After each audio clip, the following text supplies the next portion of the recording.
আপনারা জানেন গত 13 নভেম্বর আমরা মন্ত্রণালয়ে একটা মিটিং করি এবং সেই মিটিং এ কিন্তু বলা হয়েছিল যে বিশ্ববিদ্যালয় প্রশাসন সেনাবাহিনীকে কাজ হস্তান্তরের ব্যাপারে সকল ব্যবস্থা গ্রহণ করবে, কিন্তু আমরা গত 2 মাস অতিবাহিত হয়ে যাওয়ার পরেও আমরা কোনো কিছু দেখতে পাইনি, যার পরিপ্রেক্ষিতে আমরা গতকালকে থেকে গণ অনশন কর্মসূচি চালিয়ে যাচ্ছি এবং এটা চলছে। কিন্তু আমাদের আমরা কিছুক্ষণ আগে যে চিঠিটা পাইলাম সেই চিঠিতে স্পষ্টভাবে উল্লেখ রয়েছে যে আগামী 15 তারিখ বুধবারে যে মিটিংটা হবে সেই মিটিংয়ে প্রকল্পের কাজ বাংলাদেশ সেনাবাহিনীর নিকট হস্তান্তর হবে।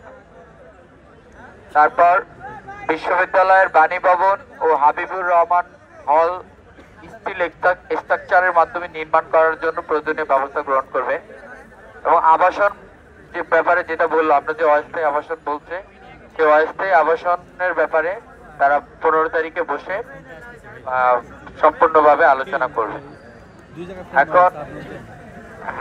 এখন যে বিষয়টা সেটা হলো যে যেহেতু আমাদের এখান থেকে আমাদের 3টা দাবির মধ্যে 2টা দাবি তারা একদম স্পষ্ট বলে দিয়েছে, আরেকটা দাবি বলছে এটা আলোচনা সাপেক্ষে কমপ্লিট করব।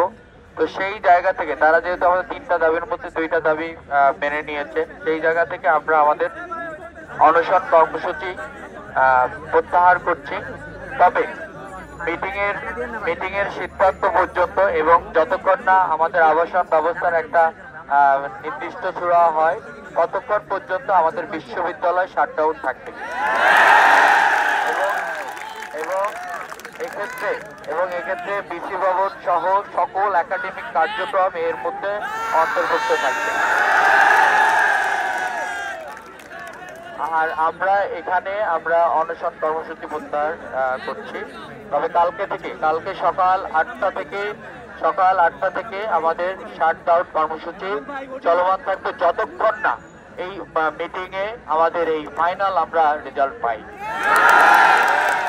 আমরা গতকাল সকাল 8টা থেকে আমাদের দ্বিতীয় ক্যাম্পাসের কাজ এবং অস্থায়ী আবাসন সুবিধা নিশ্চিতের লক্ষ্যে অনশন করে আসছি, এখনো অনশনরত অবস্থায় আছি।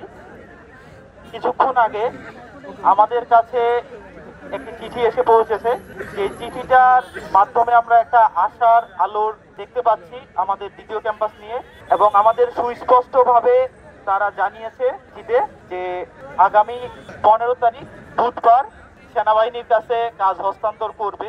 বাণী ভবন হাবিবুর রহমান হলের স্টিল বেস স্ট্রাকচারের অনুমোদন দিবে। 15 তারিখে আমাদেরকে যে আমাদের হাতে যে চিঠিটা দিয়েছে সেই চিঠিতে তারা স্পষ্ট করে বলেছে এই কথা, এবং 70% যে আবাসন ভাতা সেটার আলোচনা করে আমাদেরকে জানিয়ে দিতে চাইছে।